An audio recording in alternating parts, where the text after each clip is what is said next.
We're back again to Answers, the new Answers, Book 2. Over 30 questions on creation, evolution, in the Bible with Ken Ham as the general editor from Answers in Genesis. We're going to look at chapter 4. This is part 2 of chapter 4, so we're continuing on forward. There's going to be a slight little bit of overlap for those that are joining us, but it will not be very much repeated information, so not to worry on that. We're not going to go over this chart, for instance, or this, because they were in part 1. All right, so to recap here for a short bit, it says the origin of the old Earth worldview.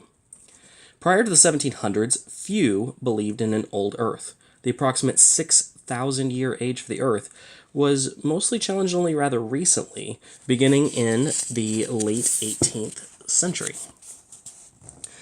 These opponents of the biblical chronology essentially left God out of the picture.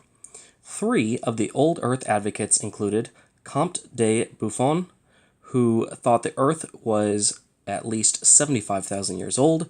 Pierre Laplace imagined an indefinite but very long history, and Jean Lamarck also proposed long ages. Again, that can be read more about. You can read more about that in Terry Morrison's article, The Origin of Old Earth Geology and Its Ramifications for Life in the 21st Century. All right. However, the idea of millions of years really took hold in geology when men like Abraham Werner, James Hutton, William Smith, Georges Cuvier, and Charles Lyell used their interpretations of geology as the standard, rather than the Bible. Werner estimated the age of the Earth at about 1 million years. Smith and Cuvier believed untold ages were needed for the formation of rock layers. Hutton said he could see no geological evidence of a beginning of the Earth. And building on Hutton's thinking, Lyell advocated millions of years, which is where millions of years comes from. From these men and others came the consensus view that the geologic layers were laid down slowly over long periods of time based on the rates at which we see them accumulating today. Hutton said, the past history of our globe must be explained by what the past history of our globe must be explained by what can be seen to be happening now. No powers are to be employed that are not natural to the globe, no action to be admitted except those of which we know the principle. This viewpoint is called naturalistic uniformitarianism. For those who have caught the beginning of this but don't know the beginning of the word here but don't know this word in their vocabulary. The key word here is uniform, meaning same. Everything is uniform, like everybody's in school uniforms, meaning everything that happens in the present was happening in the past in a very similar fashion or the exact same fashion. So that's how you should think of it. Nothing's ever changed. There was no special creation. There was no global flood. That is their thinking. This viewpoint is called naturalistic uniformitarianism, and it excludes any major catastrophes such as Noah's flood. Though some, such as Cuvier and Smith, believed in multiple catastrophes separated by long periods of time, the uniformitarian concept became the ruling dogma in geology.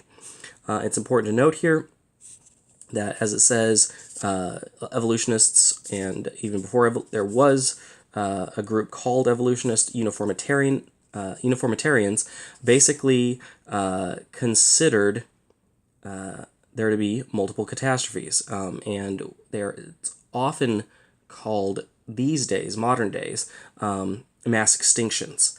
The specific rock layers being laid down, they believe the evolutionists believe they are from specific eras, and they call each era being laid down a mass extinction. Biblically, though, people would look to the global flood, Noah's flood, to answer why there is, as Ken Ham puts it, billions of dead things buried in rock layers laid down by water all over the earth. Billions of dead things buried in rock layers laid down by water all over the earth. And that would be one mass extinction. So this is a helpful thing to remember. That you can tell anybody. Creationists believe in one mass extinction, while evolutionists believe in 5 mass extinctions. It's a way to separate them. All right. So it says, thinking biblically, we can see that the global flood in Genesis 6 through 8 would wipe away the concept of millions of years, for this flood would explain massive amounts of fossil layers. Most Christians fail to realize that a global flood could actually rip up many of the previous rock layers and redeposit them elsewhere, destroying the previous fragile contents. This would destroy any evidence of alleged millions of years anyway. So the rock layers can theoretically represent the evidence of either millions of years or a global flood, but not both. Sadly, by about 1840, even most of the church had accepted the dogmatic claims of the secular geologist and rejected the global flood and the biblical age of the earth. At this point, it should be pointed out that for the laying down of each rock layer, even from an evolutionary perspective, even evolutionary geology will explain that the rock layers were each laid down relatively quickly. And of course, they would have to have things in them, such as petrified trees, such as fossilized fish, such as fossilized ichthyosaurs giving birth to baby ichthyosaurs, to, things still in the stomachs of the dinosaurs, which are fossilized in the rock layer. And of course, what this all means is that every single rock layer was laid down quickly.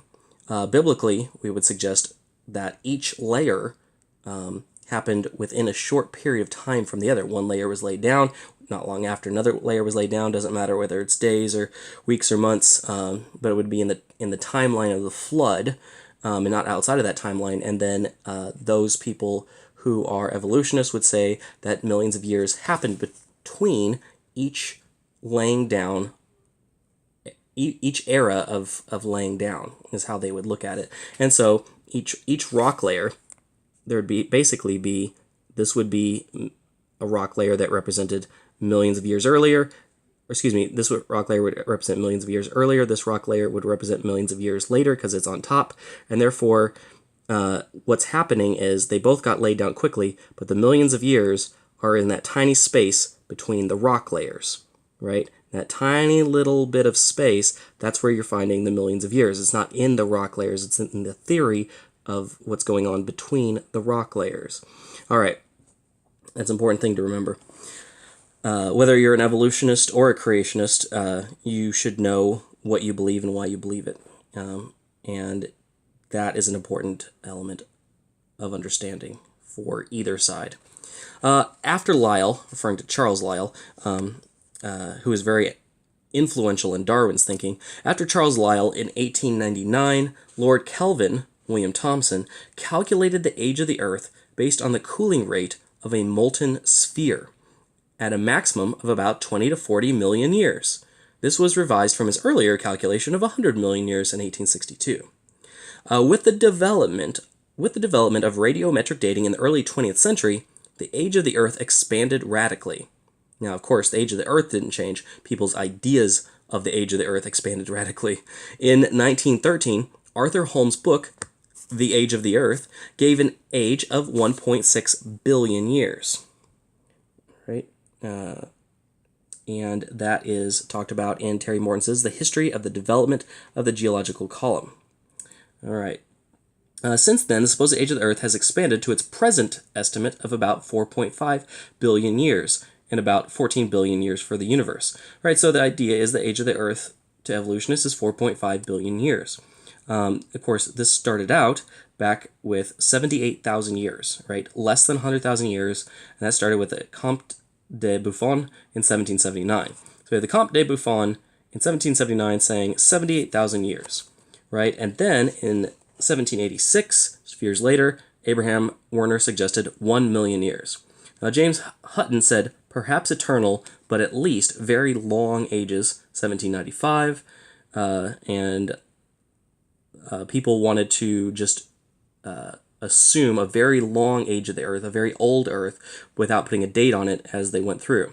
This happened with James Hutton in 1795, long ages Pierre Laplace, 1796, 1 year later, long ages Jean Lamarck, a few years later, 1809, long ages William Smith, a little bit further along, 1835, long ages Georges Cuvier, long ages 1812. Charles Lyell picked up all of these plus Abraham Werner and moved it even further forward and said millions of years, more than 1 million years. It was influential, especially starting 1830 to 1833. Lord Kelvin advocated for 20 to 100 million years. That was 1862 to 1899. Arthur Holmes, 1.6 billion years, 1913. Claire Patterson, 4.5 billion years, 1956. There's a creationist that has a bit of wit and says, and at one point said that it became apparent that the universe was, or that the Earth was getting older by a rate of 100,000 years per minute, or something along those lines, or 100,000 years per day. The exact quote isn't important, but you get the idea. The further it went along, the further people kept expanding the age of the universe, just because it seemed easier to do that, to make that framework fit what they wanted to believe in. All right. But there is growing scientific evidence that radiometric dating methods are completely unreliable. And it says, for articles at the layman's level, that means for most people's understanding, the regular average person's understanding, see answersingenesis.org/home/area/faq/dating.asp. All right. And you can basically look up dating on the Answers in Genesis site. So for technical discussion, see Larry Vardaman, Andrew Snelling, Eugene Chaffin, Radioisotopes and the Age of the Earth, Volume 1 and 2, and you can get into it quite a bit. And also Half-Life Heresy in the New Scientist, October 21st, 2006. And you can read the abstract online here. You can pause it. It's got a long bit of things that you can copy into Google. All right. Or the URL at the top of the page. Or you can just type in Half-Life Heresy, New Scientist into Google. All right. Moving on. There is growing scientific evidence that radiometric dating methods are completely unreliable. Christians who have felt compelled to accept the millions of years as fact and try to fit them into the Bible need to become aware of this evidence. It confirms that the Bible's history is giving us the true age of the creation. Today, secular geologists will allow some catastrophic events into their thinking as an explanation for what they see in the rocks, but uniformitarian thinking is still widespread, and secular geologists will seemingly never entertain the idea of the global catastrophic flood of Noah's day. The age of the earth debate ultimately comes down to this foundational question: are we trusting man's imperfect and changing ideas and assumptions about the past, such as the expanding age of the earth, or are we trusting God's perfectly accurate eyewitness account of the past, including the creation of the world, Noah's global flood, and the age of the earth? Other uniformitarian methods for dating the age of the earth. Radiometric dating was the culminating factor that led to the belief in billions of years for Earth history. However, radiometric dating methods are not the only uniformitarian methods. Any radiometric dating model or other uniformitarian dating method can and does have problems, as referenced before. All uniformitarian dating methods require assumptions for extrapolating present-day processes back into the past. The assumptions related to radiometric dating can be seen in these questions. Initial amounts. How much initial amounts of the element in question? Was any parent amount ever added? Was any daughter amount ever added? Was any parent amount removed? Was any daughter amount removed? Has the rate of decay changed? See, if we assume the rate of decay, we assume that nothing has been removed by natural processes, nothing has been added by natural processes, no catastrophic events have changed these amounts, all this different things, or the fact that we don't know the initial amounts necessarily to begin with. These are all problems with uniformitarian methods for dating the age of the earth, which is why they're not only unreliable, but often people refuse to trust them.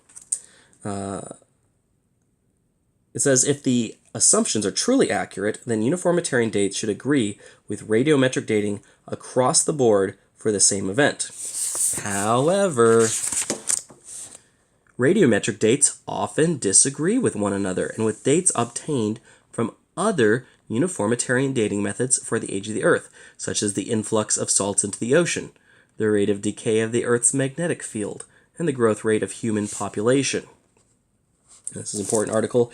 For more examples, see answersingenesis.org/go/young. All right, let's see. The late Dr. Henry Morris compiled a list of 68 uniformitarian estimates for the age of the Earth by Christian and secular sources. This is in the New Defender's Study Bible, Henry Morris. All right, and it says the current accepted age of the Earth is about 4.54 billion years based on radiometric dating of a group of meteorites. So keep this in mind when viewing Table 6. And that was in Age of Meteorites and the Age of the Earth by C.C. Patterson. So, Table 6, uniformitarian estimates other than radiometric dating, estimates for Earth's age compiled by Morris. Number of uniformitarian methods. It says when a range of ages is given, the maximum age was used to be generous to the evolutionists. It says in one case the date was uncertain, so it was not used in this tally, so the total estimates used were 67. A few on this list had reference to Saturn, the Sun, etc., but since biblically the Earth is older than these, dates related to them were used. All right, so it says 0 to 10,000 years. Of these uniformitarian methods, 23 revealed an age 0 to 10,000 years. 10 revealed an age 10 to 100,000 years. 11 revealed an age of the Earth of 100,000 to 1 million years. 23 of them, 1 million to 500 million years. 0 gave an age of the Earth from 500 million to 4 billion. 0 gave an age of the Earth from 4 to 5 billion. So what this is saying is none of the dating methods, other than radiometric dating, give us any indication that the Earth may even be more than 500 million years old. That doesn't mean that it's 500 million years old. It means all of the uniformitarian methods outside of radiometric dating show it must be less than 500 million years old. And as we know, radiometric dating is already proved unreliable, and these methods don't prove reliable to each other as well. So in essence, it becomes more and more problematic to trust the assumption that the Earth is definitely older, that is definitely billions of years old, or even millions of years old, as there's many uniformitarian dating methods that show it's less than 10,000 years. So that becomes very problematic for evolutionary thinking and evolution and the theory of evolution. As you can see from Table 6, uniformitarian maximum ages for the Earth obtained from other methods are nowhere near the 4.5 billion years estimated by radiometric dating. Of the other methods, only 2 calculated dates were as much as 500 million years. All the rest were less.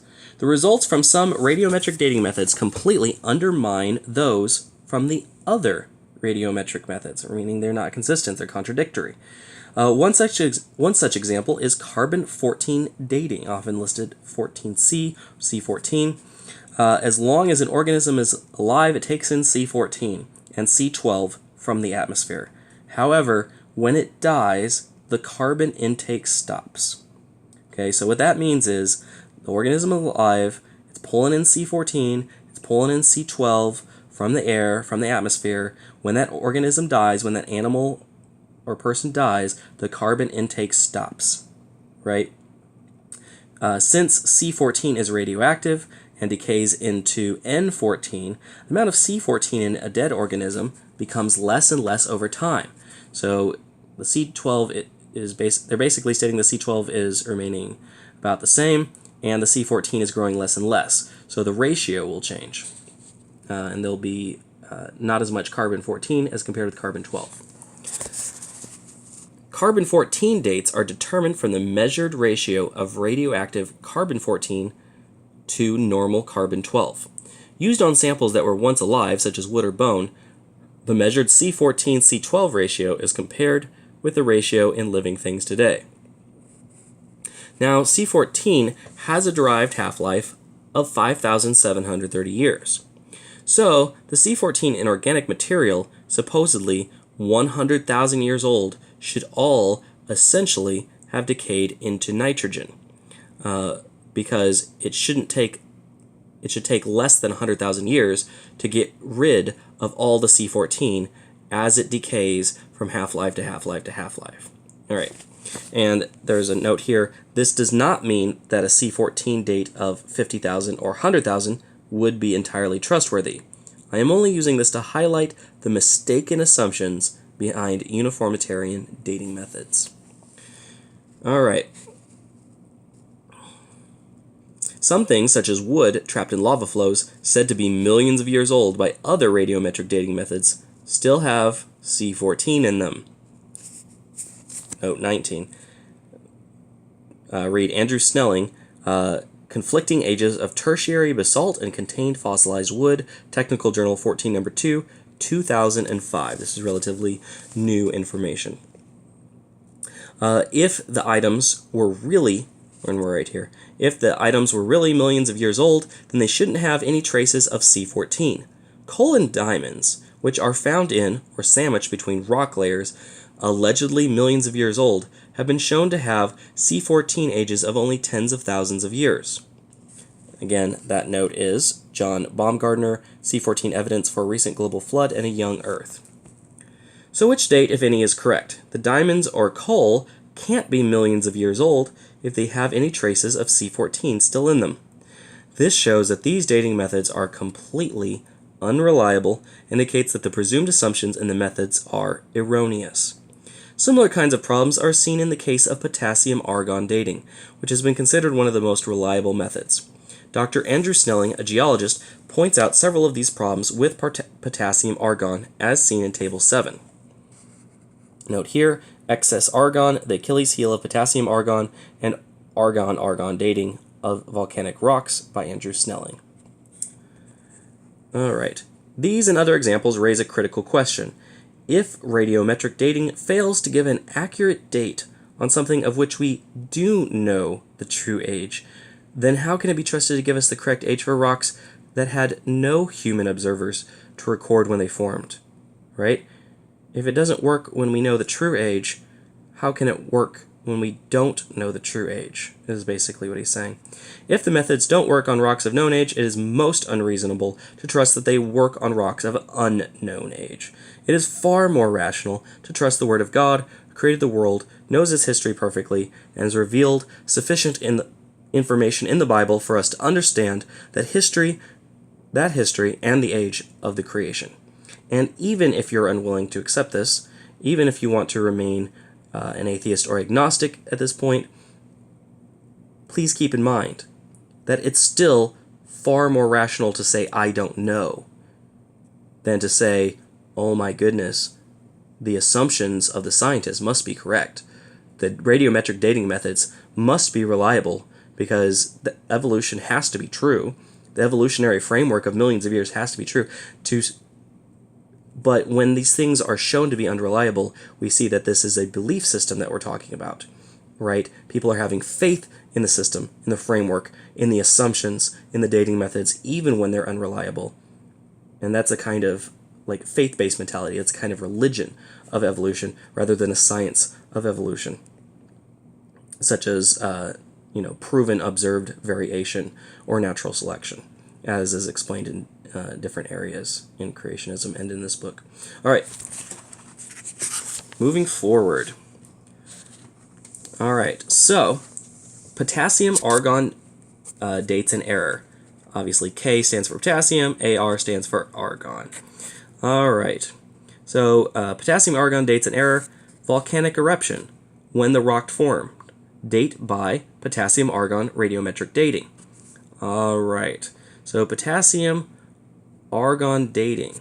You'll notice there is not a lot of difference through most of these. 122 years BC, before Christ, right? 122 BC, 1972 AD, 1986 AD, 1800 to 1801 AD, 1954 AD, 1959 AD.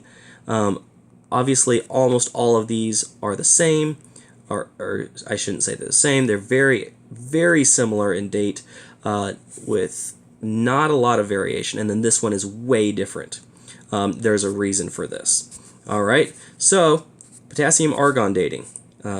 This shows the problematic nature of radiometric dating. So we have Mount Etna basalt, Sicily. The Mount Etna basalt, this part of the rock formed in 122 BC.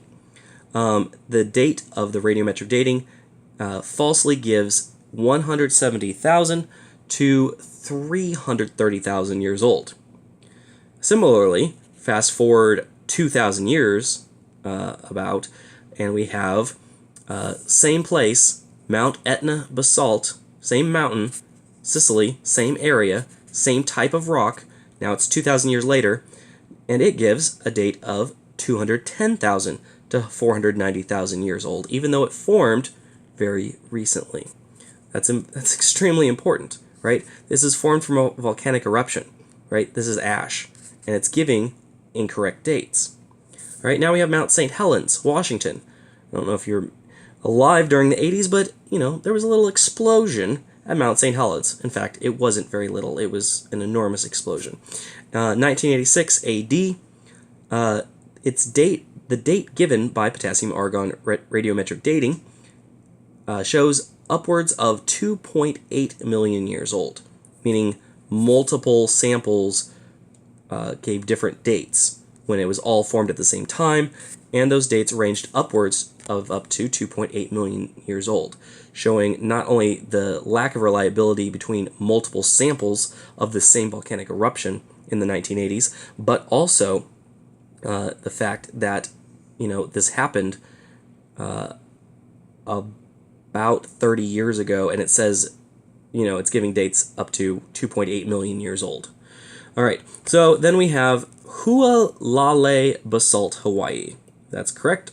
Incorrect, I'm sorry, but we're going to call that Hualalai basalt, Hawaii. 1800 to 1801 AD was when the rock formed. The radiometric dating says 1.32 to 1.76 million years old, even though it's only 200 years old.